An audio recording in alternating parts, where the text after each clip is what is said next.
Busy night at the polls as several special elections wrapped up across our area. And this morning, we're focusing on the decision to add a permanent downtown entertainment district in Ozark. News reporter Jacob Luthi joins us with more. Good morning, Jacob.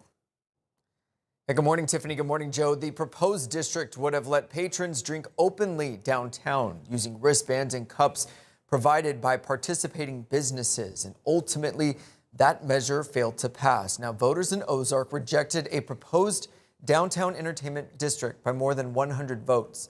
The city council had approved the plan in April, but a petition from residents forced it to the ballot. The district would have allowed people to carry alcohol in marked cups while visiting downtown restaurants and shops. Supporters said it would help regulate an already existing drinking culture and boost tourism, while opponents argued expanding alcohol use wasn't the right path for growth. In a statement posted to Facebook after the results were released, Justin McCormick with Main Street Ozark had stated that tonight a mere 305, 94 for, 211 against voters in Ozark city limits determined the fate of downtown Ozark's growth plan. It also goes on to say that many who oppose this effort utilized city and county resources to challenge it, yet did not present viable solutions for progress. Goes on to say, I welcome you to share those ideas now if you believe there are better paths to strengthening our downtown and growing our economy. I encourage you to bring those solutions forward. Now, Ozark has a population of over 3,500 residents, and McCormick had said that the city should have far more people than 305 determining the city's future. We've also reached out to Roots, that's the group that was opposed to the measure, to hear their reaction as well, hoping to get that later at 7:30. Jacob Luthi, 5 News.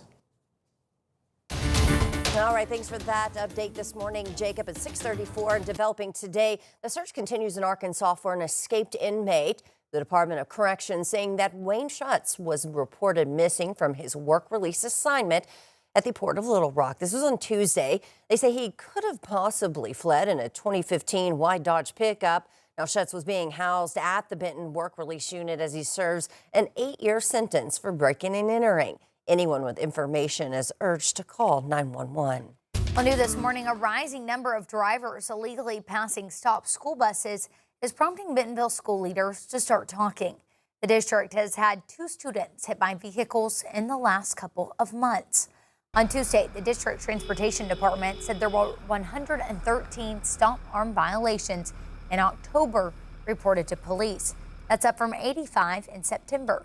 The district shared these videos showing times buses caught drivers ignoring the stop arm and flashing red lights. Arkansas law requires drivers to stop at least 30 feet away from a school bus displaying flashing red lights and an extended stop arm. Bentonville police are actively monitoring for drivers passing buses illegally. The number of violations to me is unreal, because that's way too many. And so hopefully with the police following the traffic units, that'll put a stop in a lower number to those people violating. No action was taken by the board. This was just an information presentation. As of now, there's no change in any transportation policy. Well, this morning we're learning a former Madison County sheriff has passed away. The sheriff's office announcing Philip Morgan's death on Tuesday. Now, he held the position there from 1999 until his retirement in 2016. The sheriff's office saying that they are offering condolences to Morgan's friends and family. Well, the Fayetteville City Council is pumping the brakes on a rezoning proposal that would clear the way for a new Ramey Junior High campus. Council members voted to leave the issue on the first reading, but as Lauren Spencer reports, the debate is far from over. Last night's discussion brought out strong opinions from both sides, from neighbors worried about the environmental impact to school leaders who say the plan fits the city's goal for growth and walkability. And even after all that, council members say they weren't ready to vote just yet. The rezone would allow Fayetteville Public Schools to build a new Ramey Junior High just east of College Avenue on land the district has already purchased. District leaders say the project would keep the school close to family, reduce east-west travel, and preserve more than 30% of the natural landscape.